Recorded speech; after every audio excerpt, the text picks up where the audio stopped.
Hello and welcome back everyone. સ્વાગત છે આપ સર્વેનું પ્રિપેરેશન વિથ જુનિયર ટેસ્ટના ડિજિટલ પ્લેટફોર્મ પર. આજે આપણે વાત કરવાના છે કરંટ અફેરના મોસ્ટ ટાઈમ એવા પ્રશ્નોની. અને આપ અમારી ચેનલ પર પ્રથમવાર હો તો ચેનલને સબસ્ક્રાઇબ કરવાનું ના ભૂલતા, સાથે સાથે બેલ આઇકન પણ પ્રેસ કરી દો જેથી આવનારા તમામ વિડીયોની અપડેટ આપ સુધી પહોંચી રહે. અને હજુ સુધી તમે અમારી ટેલિગ્રામ ચેનલ તેમજ વોટ્સઅપ ચેનલ જોઈન ના કરી હોય તો નીચે ડિસ્ક્રિપ્શન બોક્સમાં તેની લિંક આપેલી છે, તો ત્યાં જઈને તમે જોઈન કરી શકો છો. તો શરૂ કરીએ કરંટ અફેરના મોસ્ટ ટાઈમ એવા પ્રશ્નો. પ્રશ્ન નંબર 1, નીચેનામાંથી સેન્ટ્રલ ઇન્ડસ્ટ્રીયલ સિક્યોરિટી ફોર્સ CISFના પ્રથમ મહિલા ડિરેક્ટર જનરલ કોણ બન્યા? તો આપણો સાચો જવાબ છે ઓપ્શન ડી, નીના સિંહ. પ્રશ્ન નંબર 2, છૂટક કિંમતોને સ્થિર રાખવા માટેના વ્યૂહાત્મક પગલાં તરીકે ચોખાના વેચાણ માટે ભારત સરકાર કઈ બ્રાન્ડ પર વિચાર કરી રહી છે? તો આપણો સાચો જવાબ છે ઓપ્શન સી, ભારત. પ્રશ્ન number 3, the Babri Masjid Ram Mandir dilemma an acid test for India's constitution પુસ્તકમાં લેખક કોણ છે? તો આપણો સાચો જવાબ છે ઓપ્શન એ, માધવ ગોડબોલે. પ્રશ્ન નંબર 4, તાજેતરમાં નીચેનામાંથી સંસદની સુરક્ષાની જવાબદારી કોને સોંપવામાં આવી? તો આપણો સાચો જવાબ છે ઓપ્શન બી, CISF. પ્રશ્ન નંબર 5, તાજેતરમાં RBIએ SBI, HDFC બેંક અને ICICI બેંકને કઈ શ્રેણીમાં વર્ગીકૃત કરી? તો આપણો સાચો જવાબ છે option B, domestic systemically important bank. પ્રશ્ન નંબર 6, હાઇડ્રોપોનિક્સ પ્રણાલીથી છોડના વિકાસને વેગ આપવા કયા દેશમાં ઇલેક્ટ્રોનિક સોઇલ વિકસાવવામાં આવી? તો આપણો સાચો જવાબ છે ઓપ્શન એ, સ્વીડન. પ્રશ્ન નંબર 7, ભારતનો પ્રથમ સબમરીન ટુરિઝમ પ્રોજેક્ટ કયા રાજ્યમાં શરૂ કરાશે? તો આપણો સાચો જવાબ છે ઓપ્શન સી, ગુજરાત.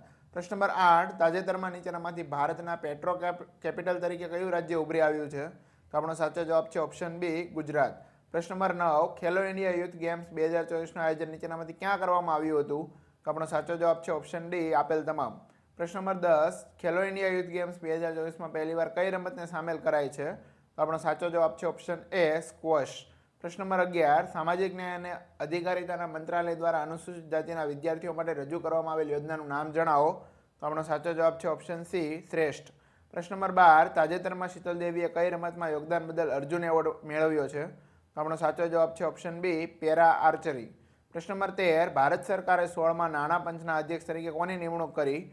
તો આપણો સાચો જવાબ છે ઓપ્શન ડી, ડોક્ટર અરવિંદ પનગઢિયા. પ્રશ્ન નંબર 14, દેશનું પ્રથમ AI આર્ટિફિશિયલ ઇન્ટેલિજન્સ શહેર કયું બનશે?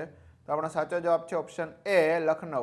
પ્રશ્ન નંબર 15, તાજેતરમાં નીચેનામાંથી કયા રાજ્યે કે સ્માર્ટ એપ લોન્ચ કરી છે? તો આપણો સાચો જવાબ છે ઓપ્શન સી, કેરળ. પ્રશ્ન નંબર 16, સાગર પરિક્રમાના 10મા તબક્કા અંતર્ગત કયા રાજ્ય કેન્દ્રશાસિત પ્રદેશને સમાવવામાં આવ્યા? તો આપણો સાચો જવાબ છે ઓપ્શન ડી, આંધ્રપ્રદેશ અને પંડિચેરી. પ્રશ્ન નંબર 17, તાજેતરમાં સંરક્ષણ મંત્રી રાજનાથસિંહે ભારતની સૌપ્રથમ કન્યા સૈનિક શાળાનું ઉદ્ઘાટન ક્યાં કર્યું? તો આપણો સાચો જવાબ છે ઓપ્શન એ, વૃંદાવન. પ્રશ્ન નંબર 18, 12મો દિવ્યકલા મેળો 2023 નીચેનામાંથી ક્યાં યોજાયો હતો? તો આપણો સાચો જવાબ છે ઓપ્શન એ, સુરત. પ્રશ્ન નંબર 19, નીચેનામાંથી બ્રિક્સ 2024ની અધ્યક્ષતા કયો દેશ કરશે? તો આપણો સાચો જવાબ છે ઓપ્શન ડી, રશિયા.